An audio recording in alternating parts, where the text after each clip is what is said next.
Hi everyone. In this video, I'll continue with the general differences. That is the second point, plaintiff the wrongdoer. So it says that plaintiff was the wrongdoer. So it does not disentitle him from recovering from the defendant. To understand it better, let's take a case law. In Bird versus Holbrook, in this case, what happened is the plaintiff he was a trespasser over the defendant's land and he was entitled to compensation for the injury that was caused to him by a spring gun which was set by defendant. So the defendant has set a spring gun in his garden and without the notice of the spring gun, the plaintiff will enter into defendant's land without the defendant's permission. In this case, what happened is here the plaintiff even though he has become a trespasser here, he is entitled for the compensation. Okay, because this was done without the notice of the plaintiff. That's it. Okay, so this can be related to the defense plaintiff the wrongdoer. So here, even if the plaintiff has committed an act, the plaintiff is bound to receive compensation. And the next defense is the inevitable accident. So, accident in a common term, we can say that it is an unexpected injury. Okay, and this accident, and if he does not foresee or if he does not avoid this accident, in spite of a reasonable care on the part of the defendant, then it becomes the inevitable accident. So, we can say that unexpected injury which could not have been avoided in spite of a reasonable care on the part of the defendant, then this becomes inevitable accident. Okay, let's understand this relating to a case law. In Stanley versus Powell, in this case, I have taken A as the plaintiff, B as the defendant. So here A and B were members of the shooting party. That is the defendant and the plaintiff both were members of a shooting party and they went for a shooting. Okay, shooting place where the shooting happens.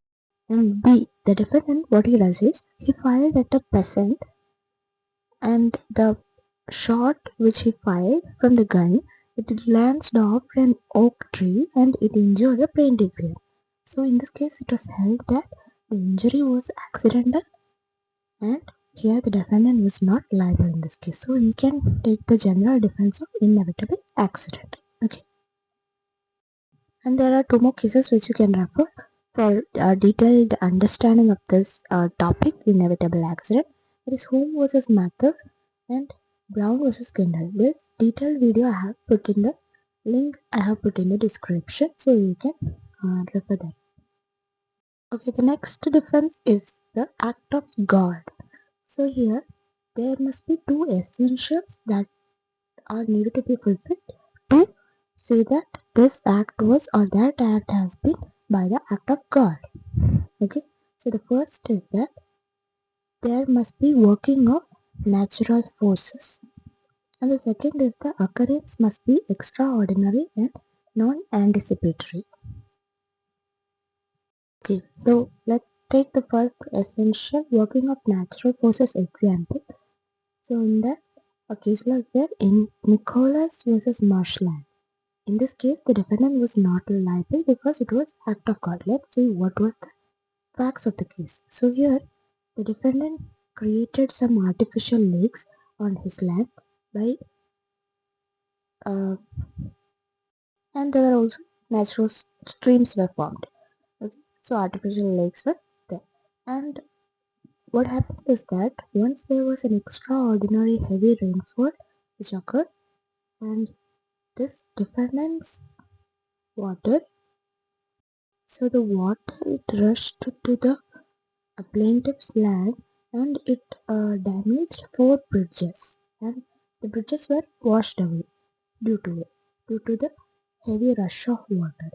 And here it was held that the defendants were not liable here, as the loss had occurred due to act of God. So here the defendant he claims that the rainfall is not due to him; it is due to the act that is natural forces being applied here, and not because of him the water has been rushed.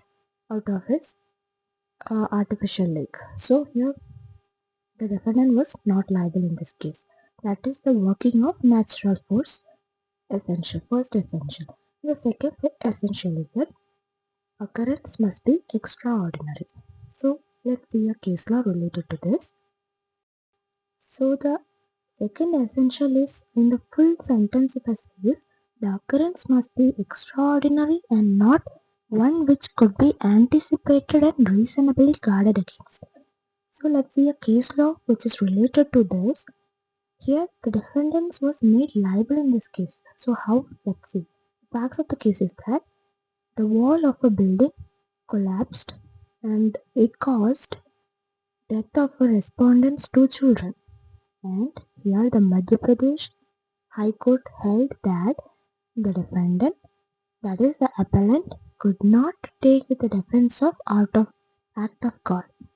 That is, in this case, as the rainfall is common during the rainy season, and here the defendant has not taken or has not taken any measures of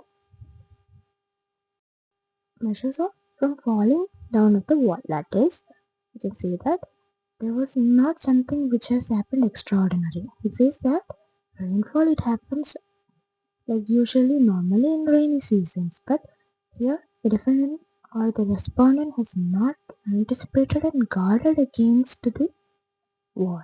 So here the defendant will be liable. Okay, that is the second essential of act of God. Here in this case the defendant was liable. I hope you understood the example. And the next general defense is that private defense. So private defense is that here law permits the use of reasonable force. Okay, and if the defendant uses the force which is necessary for self-defense, he will not be liable for the harm which is caused by him. Okay, so the use of force is justified only for the purpose of defense here and not anything else. So if there is a threat to personal safety or property, then the private defense can be taken by the defendant. So this is also a general defense which comes to the or benefits the defendant. And we can take an example, that is a person cannot say that B will attack me on some day so that I am using a force upon him. So this does not come under private defense. So when at that moment a sudden provocation or something arises and where in that case his personal safety or he is about to be injured or his property is being about to be get damaged, at that time sudden defense which A can take is that is known as private defense, and keeping a grudge that does not come under private defense.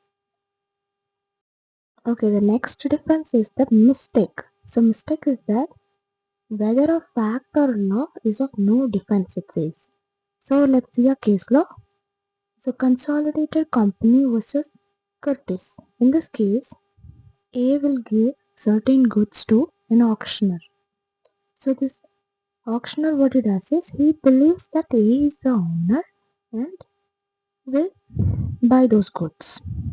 Okay, and what happens is here B will be the actual owner, and here in this case the auctioneer will be held liable to B for the tort of conversion.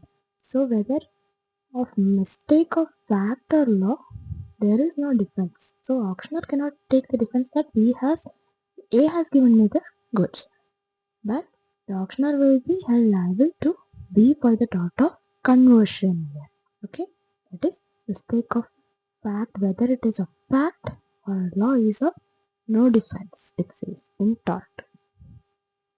Okay, the next defense is necessity. So necessity is that an act causing damage if it is done under necessity, which is necessary to be done at that moment to prevent a greater harm or greater evil, then this it is not actionable. That is not actionable even though the harm was caused intentionally. So to prevent a danger, if that act is caused, then that does not become actionable, and even if it is done in an intentional manner. Okay, let's see an example related to this. Throwing goods overboard a ship to lighten it for saving the ship or the person on board the ship. So to lighten the weight of the ship, the one of person has thrown some goods out of the ship to the sea. So this does not become actionable. So to say this is because to save the life of the person in the ship, this act was done. So at the moment it was necessary to do. So this does not make the person liable.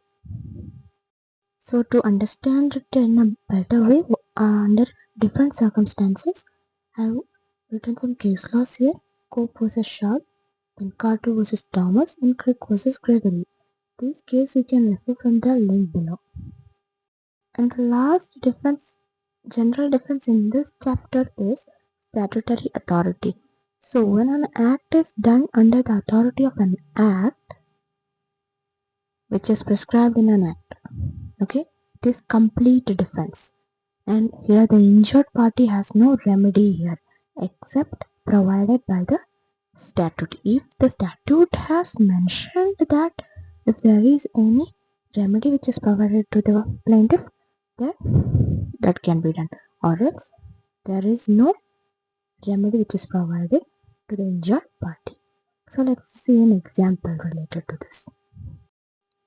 So if a railway line is constructed in a private land, in this case what happens is there can be like noise, incidental harm which is due to noise, vibration and smoke or emission of spark, etc.